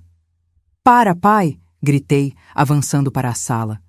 Ele se virou para mim, os olhos injetados de uma fúria que ia além da bebida. "E você, sua ingrata? Depois de tudo que fiz por você, dando estudo, deixando você ir para a escola de rico. É assim que agradece? Planejando fugir?" Ele avançou na minha direção, mas minha mãe se levantou num movimento rápido e se colocou entre nós. "Não toca nela, Severino. Já basta o que você fez." Foi a primeira vez que vi minha mãe realmente enfrentar meu pai. Não com desculpas, não com pedidos, mas com uma ordem direta. Isso o pegou de surpresa, fazendo-o recuar por um instante. "O que foi que você disse para mim, mulher?" Eu disse para não tocar nela. Nunca mais. Havia algo diferente na voz da minha mãe, uma coragem que parecia ter surgido do nada. Ou talvez sempre estivesse lá, enterrada sob anos de abuso e medo. Não aguento mais tu, seu verme, continuou ela, cada palavra carregada de décadas de raiva contida. Você xinga todo mundo e grita, não aguento mais. O silêncio que se seguiu foi ensurdecedor. Nunca, em todos aqueles anos, minha mãe tinha enfrentado meu pai daquela forma. Ele a encarou, surpreso demais para reagir imediatamente. Fala mais um pio e você vai ver o que é não aguentar mais, rosnou ele, recuperando-se do choque. Minha mãe apenas virou as costas e foi para o quarto. Eu a segui, com medo do que poderia acontecer. Ela começou a pegar algumas roupas e colocar numa sacola. O que a senhora está fazendo, mãe? Perguntei confusa. Estamos indo embora, agora. Não conseguia acreditar no que estava ouvindo. Ir embora? Naquele exato momento?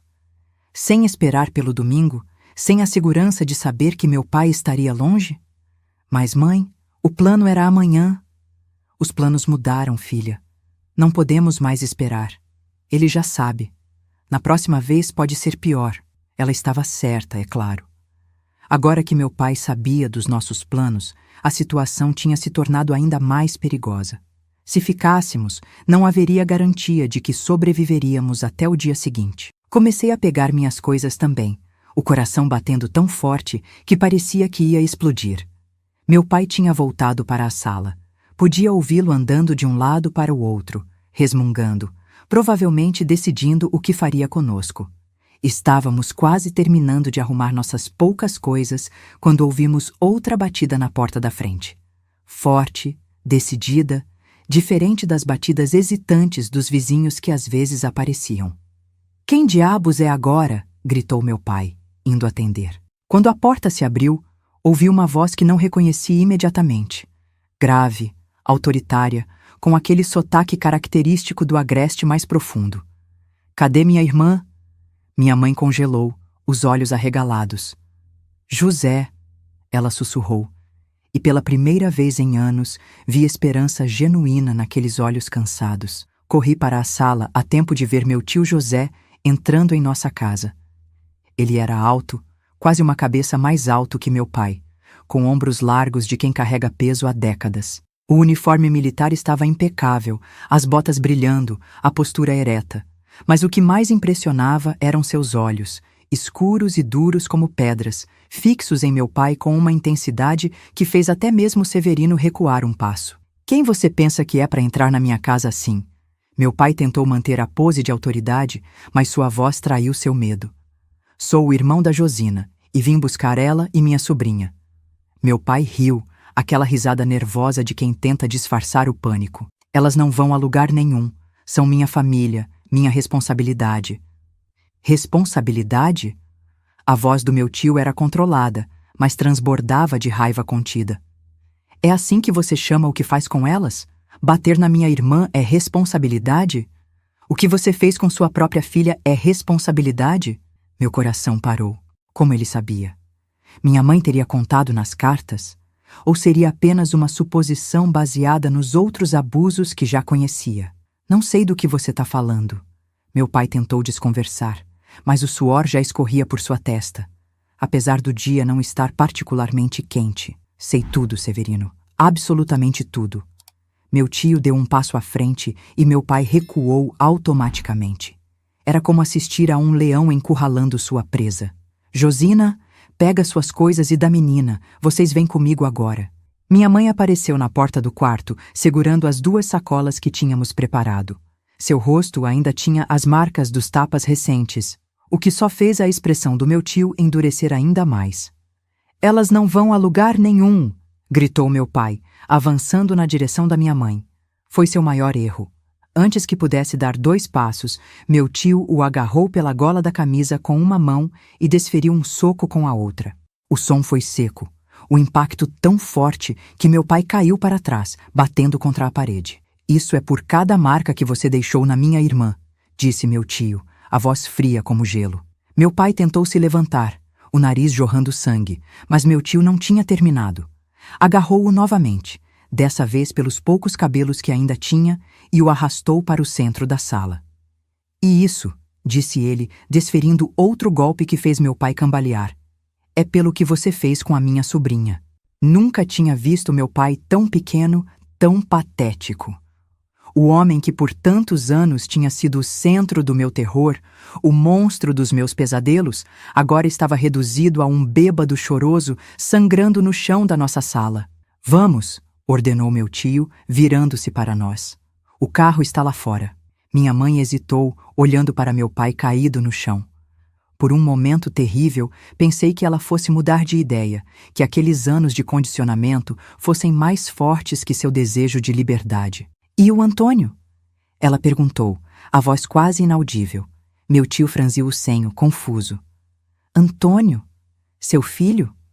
"Ele não sabe, mãe", murmurei. "Antônio morreu há quase 1 ano." A notícia pegou meu tio de surpresa. Ele fechou os olhos por um momento, como se absorvendo o impacto. "Sinto muito, Josina. Não sabia." Minha mãe apenas assentiu, os olhos cheios de lágrimas não derramadas. Então, com uma determinação que nunca tinha visto nela, caminhou até a mesa, pegou um pedaço de papel e um lápis e escreveu algo rapidamente. "É para ele", disse ela, dobrando o papel e deixando-o sobre a mesa. "Se um dia ele quiser saber onde estamos." Eu sabia que ela estava falando de Antônio, como se ainda estivesse vivo, como se pudesse voltar um dia. Era sua forma de se despedir, talvez, de aceitar finalmente que ele não voltaria. Saímos da casa sem olhar para trás, meu tio carregando nossas sacolas, uma mão firmemente apoiada nas costas da minha mãe, guiando-a. O sol da tarde bateu em nossos rostos quando cruzamos a soleira, tão brilhante que tive que piscar várias vezes para me acostumar. Na rua, um jipe militar verde-oliva estava estacionado, o motor ainda ligado. Ao volante, um jovem soldado nos observava com curiosidade, mas teve o bom senso de não fazer perguntas quando meu tio nos ajudou a entrar no veículo. "Para Garanhuns, Silva", ordenou meu tio, e o jovem soldado assentiu, engrenando o jipe. Enquanto nos afastávamos, olhei pela janela traseira para a casa que tinha sido minha prisão por 16 anos. Era pequena, decadente, com manchas de umidade nas paredes e telhas quebradas no teto. Como algo tão insignificante podia ter contido tanto terror, tanto sofrimento? A última imagem que tive foi de meu pai na porta, ensanguentado, cambaleante, gritando palavras que o barulho do motor engoliu. Então viramos a esquina e ele desapareceu da minha vista. E, esperava eu, da minha vida, para sempre. A viagem para Garanhuns durou cerca de 1 hora, mas pareceu muito mais. O jipe militar não era exatamente confortável, sacolejando nas estradas de terra que ligavam as cidades do agreste pernambucano. Minha mãe estava silenciosa, olhando pela janela com uma expressão que eu não conseguia decifrar. Não era exatamente felicidade, mas também não era medo ou tristeza. Era algo como alívio, um alívio profundo, mesclado com a incerteza do que viria a seguir. Meu tio também não falou muito durante a viagem. De vez em quando, olhava pelo retrovisor para nós duas, como se quisesse se certificar de que estávamos realmente ali, que tínhamos realmente escapado. Numa dessas vezes, nossos olhares se cruzaram e ele deu um pequeno sorriso, o primeiro que vi em seu rosto normalmente sério. "Vai ficar tudo bem agora, Josefa?", disse ele, como se lesse meus pensamentos. "Vocês estão seguras." Queria acreditar nele, mas depois de tantos anos vivendo no medo, a segurança parecia um conceito abstrato, quase impossível. Como seria viver sem ter que calcular cada palavra, cada gesto, para não provocar uma explosão de violência? Como seria adormecer sem temer o que poderia acontecer durante a noite? Chegamos a Garanhuns quando o sol já estava se pondo, pintando o céu de laranja e rosa sobre as 7 colinas que cercavam a cidade. Era muito diferente de Bezerros, maior, mais movimentada, com casarões antigos e jardins bem cuidados no centro. A Suíça pernambucana, como a chamavam, por causa do clima ameno e da arquitetura que lembrava vagamente cidades europeias. A casa do meu tio ficava num bairro tranquilo nas encostas de uma das colinas. era simples, mas bem maior e mais confortável que a nossa em Bezerros. Tinha um pequeno jardim na frente, com um pé de jasmim que perfumava o ar da noite, e um quintal nos fundos onde ele cultivava algumas hortaliças. Não é muito, mas é nosso, disse ele, abrindo a porta para nós. Podem ficar o tempo que precisarem. A casa tinha 2 quartos. Um seria para minha mãe, outro para mim. Era a primeira vez na vida que eu teria um quarto só para mim, com uma porta de verdade, não apenas uma cortina separando meu espaço do resto da casa. Meu tio mora sozinho? Perguntei à minha mãe enquanto desfazíamos as sacolas no quarto que seria meu. Sim, respondeu ela, dobrando cuidadosamente as poucas roupas que tínhamos trazido. A esposa dele morreu faz alguns anos, câncer. Eles não tiveram filhos. Senti uma pontada de tristeza pelo meu tio, esse homem que mal conhecia, mas que tinha arriscado tudo para nos salvar. Perder a esposa e agora abrindo sua casa para nós, sem hesitação. Os primeiros dias na casa do meu tio foram estranhos, como aprender a respirar de novo depois de quase se afogar. Acordava sobressaltada no meio da noite, achando que ainda estava naquele quarto escuro em Bezerros, esperando os passos pesados do meu pai no corredor. Demorava alguns segundos para me situar, para lembrar que estava segura, que aquele pesadelo tinha acabado. Minha mãe também estava diferente. Aos poucos, via as sombras deixarem seus olhos, as linhas de preocupação constante em sua testa suavizarem. Ela sorria mais, falava mais alto, sem aquele medo constante de incomodar, de chamar atenção demais. Uma semana depois da nossa chegada, meu tio nos chamou para uma conversa séria na sala. Sentou-se na poltrona de couro gasto, que era seu lugar habitual, nós duas no sofá à frente. Precisamos falar sobre o futuro de vocês, começou ele, direto como sempre. Josina, você tem alguma ideia do que quer fazer agora? Minha mãe pareceu surpresa com a pergunta. Por tanto tempo sua vida tinha sido apenas sobreviver, dia após dia, que pensar no futuro parecia um luxo que não podia se permitir. Não sei, José, admitiu ela, torcendo o avental entre os dedos. Um hábito nervoso que ainda não tinha perdido. Posso procurar trabalho como lavadeira aqui, talvez. É o que sei fazer. Meu tio balançou a cabeça. Não precisa se preocupar com dinheiro por enquanto, mana. Tenho o suficiente para nós 3. E você já trabalhou duro demais na vida. Ele se virou para mim. E você, Josefa? Quer continuar estudando? Mais que tudo no mundo, respondi sem hesitar. Ele sorriu, parecendo satisfeito com minha resposta. Tem uma escola boa aqui perto, o Colégio Diocesano. Não é tão renomado quanto o Santa Maria, mas é respeitável. Podemos ver se aceitam sua transferência para terminar o científico. A ideia de continuar estudando, de não ter que abandonar meu sonho de fazer faculdade um dia, me encheu de uma alegria que não sentia há muito tempo. Obrigada, tio, de verdade. Não precisa agradecer, respondeu ele, o rosto suavizando. Vocês são minha família. Devia ter vindo buscar vocês há muito tempo. Vi a culpa em seus olhos e entendi que ele se recriminava por não ter agido antes, por não ter nos salvado anos atrás. O importante é que veio quando precisamos mais, disse minha mãe, estendendo a mão para tocar o braço do irmão. Nunca vou poder agradecer o suficiente. Nos dias que se seguiram, começamos a construir uma nova rotina. Meu tio tinha razão. O Colégio Diocesano aceitou minha transferência sem problemas, especialmente depois de verem minhas notas excepcionais do Santa Maria. Comecei a frequentar as aulas já na semana seguinte. Era estranho estar numa escola nova, com colegas novos, num momento tão turbulento da minha vida. Mas, de certa forma, foi bom ter algo para me concentrar além do trauma que tinha vivido. Os estudos sempre foram meu refúgio, e agora não era diferente. Minha mãe, por sua vez, floresceu de maneiras que nunca imaginei ser possível. Livre do jugo do meu pai, ela revelou talentos e interesses que tinha mantido escondidos por anos. Descobrimos que ela tinha um dom para a culinária. Não apenas a comida simples que fazíamos em casa, mas pratos elaborados, doces delicados, pães de fermentação natural. Onde aprendeu a cozinhar assim, mãe? Perguntei um dia, depois de provar um bolo de rolo que derretia na boca, perfeito em cada camada fina. Com minha avó, quando era menina, respondeu ela, os olhos brilhando com memórias de um tempo antes do meu pai, antes da dor. Ela era cozinheira numa casa grande em Recife. Sabia fazer de tudo, desde o mais simples feijão até doces para festas de embaixador. Meu tio, vendo o talento dela, sugeriu que começasse a vender seus doces. Começou pequeno, alguns bolos de rolo, cocadas, beijinhos para festas de aniversário no bairro. Logo, o nome de Josina se espalhou, e ela tinha encomendas quase todos os dias. Pela primeira vez na vida, minha mãe estava ganhando seu próprio dinheiro fazendo algo que amava, algo que a fazia sorrir. Era como se uma flor que tinha sido mantida na escuridão finalmente encontrasse o sol.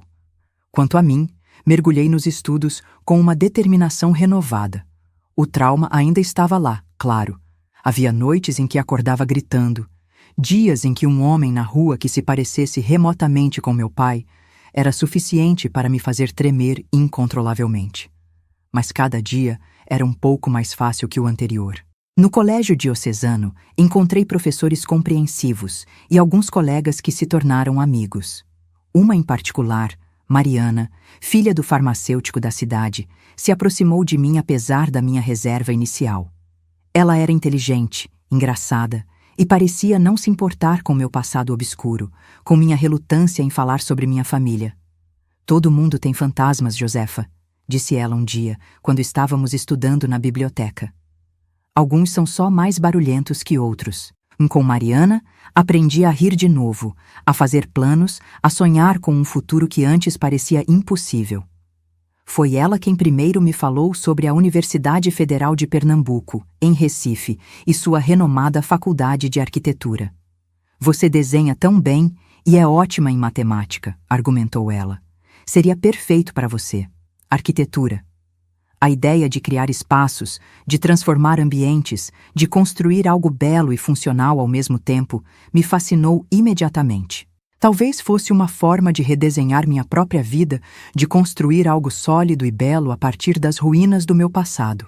Os meses se transformaram em anos. Terminei o científico no colégio diocesano com as melhores notas da turma. Minha mãe agora tinha um pequeno negócio de doces, com uma clientela fiel e crescente. Meu tio, aproximando-se da aposentadoria do exército, falava em comprar um sítio nos arredores de Garanhuns, onde poderia criar galinhas e cultivar uma horta maior. Nunca mais tivemos notícias do meu pai. Às vezes, me perguntava se ele ainda estava vivo, se ainda vivia naquela casa decadente em Bezerros, se ainda bebia até cair todas as noites. Mas essas perguntas vinham com menos frequência a cada ano que passava. Ele estava se tornando um personagem distante, quase mítico, de um conto de terror que eu tinha sobrevivido.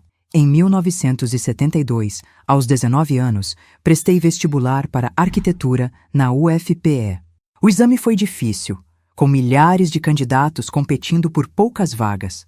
Estudei como nunca antes, praticamente vivendo na biblioteca municipal nos meses que antecederam a prova. O dia em que saiu o resultado foi um dos mais emocionantes da minha vida. Mariana e eu fomos juntas até Recife para ver as listas de aprovados afixadas nos murais da universidade.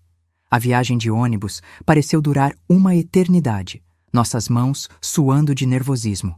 Quando finalmente chegamos e nos abrimos caminho entre a multidão de jovens ansiosos, meu coração parecia que ia explodir. E lá estava, no meio da lista de arquitetura e urbanismo, Josefa Maria dos Santos.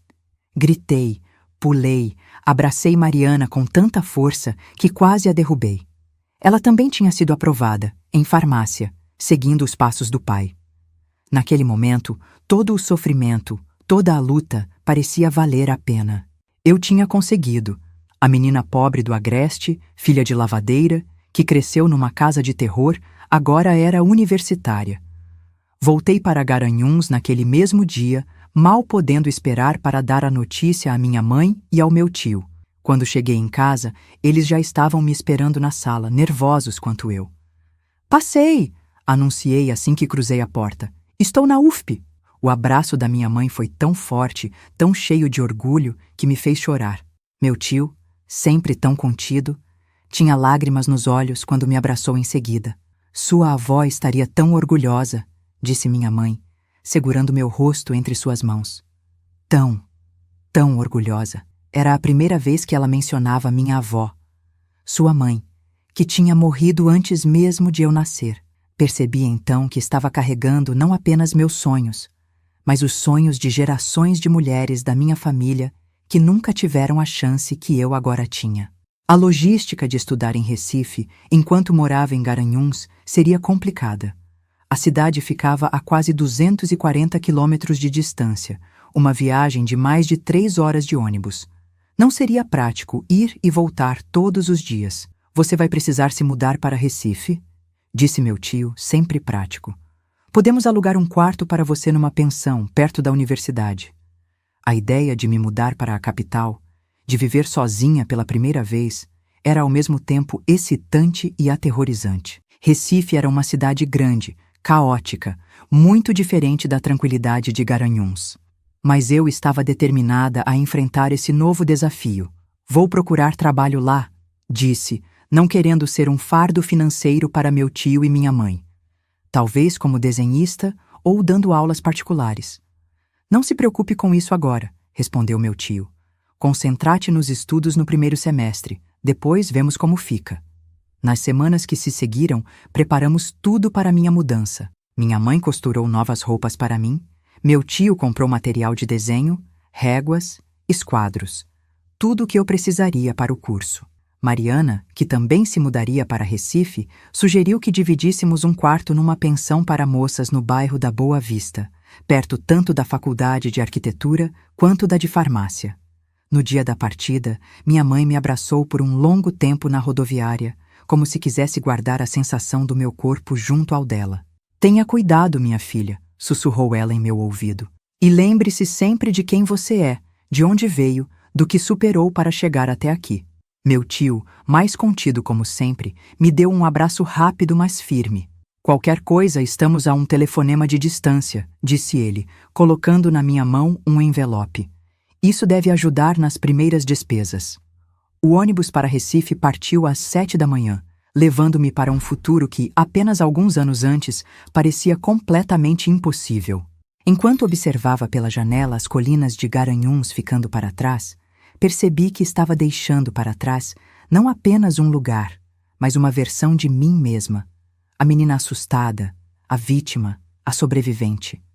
À minha frente estava não apenas Recife, a universidade, a arquitetura, mas uma nova Josefa, que eu ainda estava apenas começando a conhecer.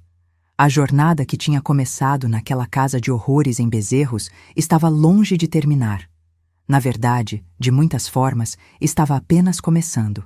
Mas agora, pela primeira vez, eu olhava para o futuro não com medo, mas com esperança. Não com desespero, mas com determinação. Não como uma vítima, mas como a arquiteta do meu próprio destino. E foi assim, num ônibus sacolejante na estrada que cortava o agreste pernambucano, que deixei para trás definitivamente as sombras da minha infância e abracei a luz incerta, mas promissora, do meu futuro. Os primeiros meses em Recife foram um verdadeiro choque para uma menina criada no interior. A cidade era uma confusão de sons, cheiros e movimentos que me deixavam tonta. Ônibus lotados, ruas alagadas quando chovia, o calor úmido que grudava na pele, tudo era intenso, avassalador. Nossa pensão na Boa Vista, um casarão antigo dividido em pequenos quartos, abrigava cerca de 20 moças, a maioria estudantes como eu e Mariana. O quarto que dividíamos era apertado, com 2 camas de solteiro, uma cômoda e uma mesinha que usávamos para estudar. A janela dava para um pátio interno onde as roupas de todas as moradoras secavam em varais improvisados, formando um mosaico colorido que balançava com a brisa. A Faculdade de Arquitetura e Urbanismo da UFPE era um mundo à parte. O prédio modernista, com suas linhas limpas e espaços abertos, me fascinava. Ali, pela primeira vez, senti que tinha encontrado meu lugar. As pranchetas de desenho, os modelos em escala, as discussões sobre forma e função, tudo aquilo fazia meu coração bater mais rápido. Os primeiros semestres foram duros, o curso era exigente, com aulas práticas que se estendiam até tarde da noite e pilhas de leituras que pareciam intermináveis. Muitas vezes me sentia completamente perdida, especialmente nas disciplinas técnicas como resistência dos materiais e física aplicada. Meus colegas, em sua maioria de famílias mais abastadas e que tinham frequentado os melhores colégios, pareciam entender tudo com muito mais facilidade. Mas eu tinha algo que muitos deles não tinham: uma determinação feroz, nascida das dificuldades que enfrentei. Cada noite que passei acordada estudando, cada fim de semana sacrificado para terminar um projeto, cada centavo economizado para comprar material de desenho, tudo era impulsionado pela certeza de que esta era minha única chance de construir uma vida melhor.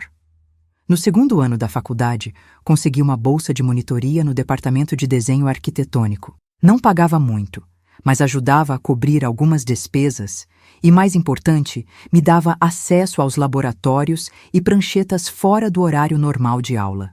Passava horas extras ali, aperfeiçoando meus traços, experimentando diferentes técnicas, absorvendo tudo o que podia. Foi durante uma dessas sessões noturnas de estudo que conheci Paulo. Ele era 2 anos à minha frente no curso, filho de um engenheiro civil de Olinda, e trabalhava como estagiário num escritório de arquitetura no centro da cidade.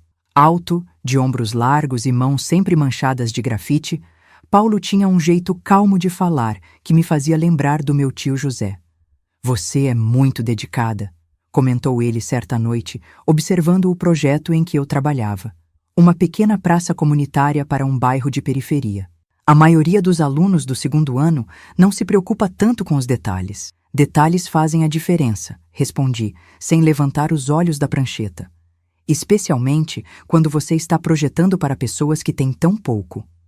Ele sorriu, intrigado com minha resposta.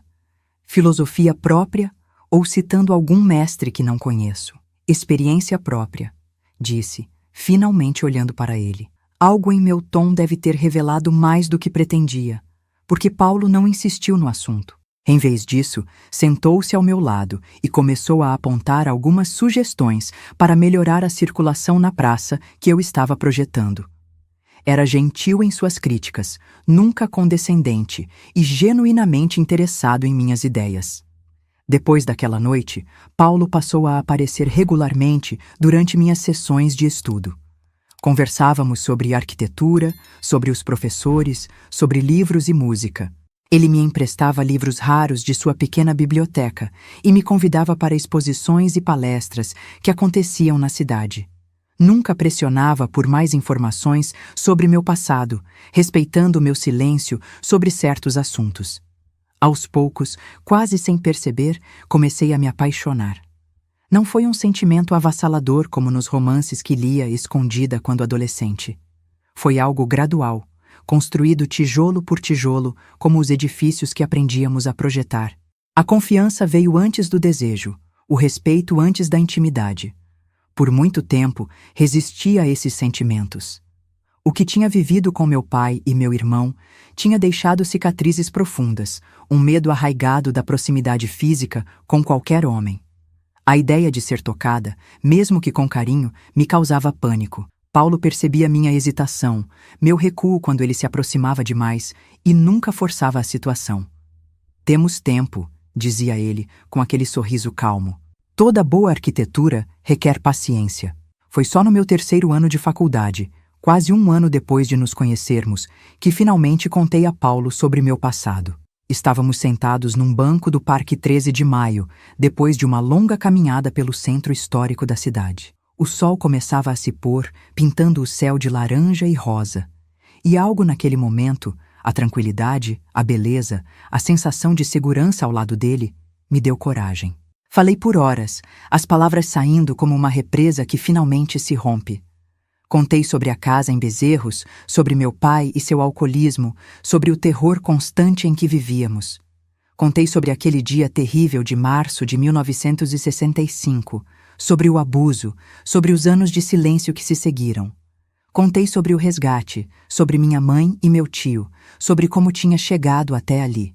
Paulo escutou tudo sem interromper, sem julgar, sem aquela expressão de pena que eu tanto temia. Quando terminei, já era noite, e as luzes do parque tinham se acendido ao nosso redor. Ele estendeu a mão, lentamente, dando-me tempo para recuar se quisesse, e segurou a minha. Obrigado por confiar em mim, disse ele, a voz embargada pela emoção. Você é a pessoa mais forte que já conheci. Naquele momento, algo se curou dentro de mim. Não completamente. Algumas feridas nunca cicatrizam inteiramente, mas o suficiente para me permitir dar um passo à frente, para arriscar confiar, para começar a acreditar que merecia ser amada. Nosso relacionamento progrediu lentamente, sempre respeitando meus limites, meus medos. Paulo nunca me pressionou por intimidade física, entendendo que cada pequeno avanço, um beijo, um abraço, mãos dadas, representava uma enorme vitória sobre meu passado. Em 1976, quando me formei em arquitetura, Paulo já estava estabelecido num pequeno escritório próprio em Boa Viagem. Ele tinha se especializado em residências de médio porte e pequenos edifícios comerciais, com uma abordagem que priorizava a sustentabilidade e a integração com o ambiente, conceitos que só muito mais tarde se tornariam moda na arquitetura brasileira. Minha mãe e meu tio vieram para minha formatura, ambos visivelmente orgulhosos. Minha mãe, agora com um pequeno negócio próspero de doces em Garanhuns, parecia 10 anos mais jovem do que quando vivíamos em Bezerros. Meu tio, recém-aposentado do exército, tinha comprado aquele sítio que tanto sonhava e passava os dias entre suas galinhas e sua horta, em paz com o mundo. Sua avó estaria tão orgulhosa, disse minha mãe, ajeitando a beca que eu usaria na cerimônia. A primeira da família a ter um diploma universitário. Depois da formatura, Paulo me fez uma proposta que mudaria minha vida novamente: tornar-me sócia de seu escritório. Você tem um talento único, Josefa, argumentou ele. Sua sensibilidade para espaços sociais, para a arquitetura que realmente melhora a vida das pessoas, é algo raro. Precisamos disso no escritório. Aceitei, é claro. Nos anos seguintes, o escritório Santos em Mendes, meu sobrenome antes do dele, pois Paulo insistia que o talento principal era meu, ganhou reconhecimento por projetos que combinavam estética, funcionalidade e responsabilidade social. Especializamo-nos em escolas, centros comunitários e habitações populares que maximizavam espaços pequenos sem sacrificar a qualidade de vida. Em 1978, Paulo me pediu em casamento. Foi numa noite comum, depois de um longo dia de trabalho, enquanto dividíamos uma pizza na sala do nosso escritório.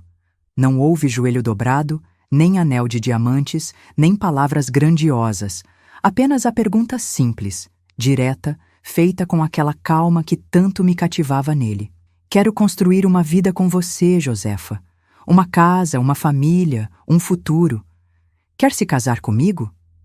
Disse sim sem hesitar. Aos 25 anos, tinha finalmente chegado a um ponto em que podia olhar para o futuro sem medo, em que podia imaginar uma vida compartilhada sem o fantasma do meu passado obscurecendo tudo. Casamos numa cerimônia simples na pequena capela do sítio do meu tio, em Garanhuns. Apenas família e amigos próximos, um almoço preparado por minha mãe, música tocada por vizinhos. Paulo respeitou meu desejo de não ter um grande evento, entendendo que multidões ainda me deixavam ansiosa, que preferia a intimidade de espaços menores, de rostos familiares. Nossa casa, projetada por nós dois, é claro, ficava num terreno arborizado em Boa Viagem, perto o suficiente da praia para sentirmos a brisa marinha, mas longe o bastante para evitarmos o burburinho dos turistas. Era uma construção moderna, com linhas limpas e grandes janelas que deixavam entrar muita luz natural. Tínhamos um pequeno estúdio anexo, onde trabalhávamos quando não estávamos no escritório central, e um jardim interno onde cultivávamos plantas nativas do Nordeste. Em 1980, nasceu nossa primeira filha, Clara, nome escolhido pela luz que trouxe às nossas vidas. 3 anos depois, veio Antônio, nomeado em homenagem ao meu irmão, uma forma de ressignificar aquele nome, de dar a ele um novo começo, uma nova história. A maternidade trouxe desafios que não esperava. Havia dias em que o contato físico constante, exigido por um bebê, me sobrecarregava, em que o choro me trazia lembranças de gritos do passado.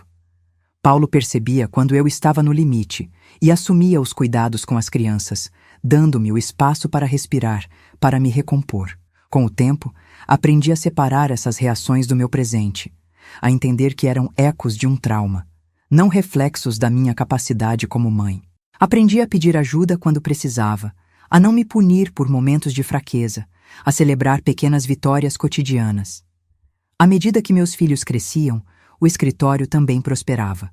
Ganhamos prêmios nacionais por nossos projetos de escolas sustentáveis e fomos convidados para palestrar em universidades por todo o Nordeste. Sempre que possível, incluía em minhas palestras uma mensagem sobre a importância da arquitetura social, sobre como espaços bem projetados podem transformar vidas, especialmente de pessoas em situação de vulnerabilidade. Em 1989, aos 36 anos, fundei o projeto Casas de Luz, uma iniciativa sem fins lucrativos que oferecia assessoria técnica gratuita para famílias de baixa renda que construíam suas próprias casas nas periferias de Recife. Arquitetos e estudantes voluntários ajudavam essas famílias a otimizar espaços, melhorar condições de ventilação e iluminação, e garantir segurança estrutural com os recursos limitados que tinham disponíveis. O projeto me reconectou com minhas origens, com a menina que um dia viveu numa casa pequena e sufocante no interior de Pernambuco. Cada família que ajudávamos era, de certa forma, uma versão da minha própria família que eu gostaria de ter podido salvar mais cedo. Em 1995, recebi um telefonema que mudaria novamente o curso da minha vida. Era uma assistente social de Bezerros, procurando por Josefa Maria dos Santos, filha de Josina e Severino. Seu pai está morrendo, disse ela sem rodeios. Cirrose hepática, estágio terminal. Ele pediu para encontrá-la. Fiquei em silêncio por tanto tempo que a mulher perguntou se eu ainda estava na linha. Não tinha ouvido o nome do meu pai em décadas. Para mim, ele tinha deixado de existir no momento em que saí daquela casa com minha mãe e meu tio. Como ele conseguiu meu telefone? Perguntei finalmente. Sua mãe, respondeu ela. Ela nos deu o número quando soube da condição dele. Minha mãe, que agora morava conosco em Recife depois que meu tio falecera alguns anos antes, não tinha mencionado nada sobre isso. Desliguei o telefone prometendo pensar no assunto, mas já sabia minha resposta. Naquela noite, depois que as crianças estavam na cama, conversei com minha mãe e Paulo sobre o telefonema. Minha mãe admitiu que tinha dado meu contato à assistente social. Não quis te perturbar com isso, filha, explicou ela. Mas achei que você deveria ter a escolha de ir ou não. Paulo, como sempre, apoiou qualquer decisão que eu tomasse. Estarei com você se decidir ir, disse ele. Ou te apoiarei se decidir ficar. Passei a noite inteira acordada, revivendo memórias que pensei ter enterrado há muito tempo. Pela manhã, tinha minha resposta. Não vou, disse a Paulo quando ele acordou. Ele teve décadas para procurar perdão, para mudar, para tentar reparar o mal que fez. Não vou dar a ele o conforto de uma reconciliação no leito de morte. Paulo assentiu, respeitando minha decisão como sempre fez. Minha mãe também entendeu, embora tenha decidido ir ela mesma. Não por perdão ou reconciliação, mas para encerrar definitivamente aquele capítulo de sua vida. Ela voltou de Bezerros 2 dias depois, o rosto sereno, como se tivesse depositado um fardo pesado que carregou por décadas. Ele estava irreconhecível, contou ela. Tão frágil, tão diminuído. Pediu perdão, chorou como criança. Disse que nunca se perdoou pelo que fez a nós duas, pelo que fez ao Antônio. Você perdoou? Perguntei genuinamente curiosa. Ela refletiu por um momento antes de responder. Não sei se perdão é a palavra certa. Digamos que deixei ir. Deixei a raiva, o medo, o ódio. Não por ele, mas por mim. Severino morreu 1 semana depois. Não fui ao enterro, nem senti remorso por isso. Algumas feridas são profundas demais para serem curadas por um pedido de desculpas tardio. Os anos se passaram. Meus filhos cresceram, formaram-se, seguiram seus próprios caminhos, Clara como médica, Antônio como professor de literatura. Paulo e eu continuamos trabalhando juntos, embora tenhamos reduzido o ritmo à medida que a idade avançava. O projeto Casas de Luz se expandiu para outras cidades do Nordeste, ajudando milhares de famílias ao longo dos anos. Minha mãe viveu conosco até sua morte tranquila, aos 82 anos, em 2006. Seus últimos anos foram cheios de alegria, rodeada pelos netos que adorava, fazendo seus doces para ocasiões especiais, contando histórias de sua infância antes de Severino. Histórias que nunca tinha compartilhado quando éramos mais jovens. Hoje, aos 72 anos, olho para trás e vejo uma vida construída das cinzas de um passado que tentou me destruir. Vejo uma carreira dedicada a criar espaços de segurança e beleza para outros. Vejo uma família fundada no respeito e no amor verdadeiro. Vejo uma jornada de cura que, embora nunca completa, me trouxe a uma paz que jamais imaginei possível. A menina aterrorizada de Bezerros se transformou na arquiteta respeitada de Recife, na esposa amada, na mãe orgulhosa, na avó carinhosa. As mãos que um dia tremiam de medo, agora desenham projetos que transformam vidas. Os olhos que um dia só viam sombras, agora enxergam beleza em todo lugar. Meus queridos, essa é minha história. Uma história de dor, sim, mas também de superação, de reconstrução, de triunfo sobre o mal. Se você está passando por momentos difíceis, saiba que há sempre um caminho para a luz, por mais escura que pareça a noite. Antes de me despedir, queria pedir um favor especial. Se essa história tocou seu coração, aperte o botão de gostei e se inscreva no canal Memórias da Vovó. Temos tantas histórias de mulheres fortes como eu para compartilhar. Tantas lições de vida que podem inspirar você. E não se esqueça de entrar no nosso grupo de WhatsApp. O link está na descrição deste vídeo. Lá mandamos todos os dias histórias reais de outras vovós guerreiras que, como eu, transformaram suas dores em força para seguir em frente. Obrigada por ouvir minha história. Que Deus abençoe cada um de vocês e que nunca falte coragem para reconstruir suas vidas, não importa quão quebradas elas possam parecer.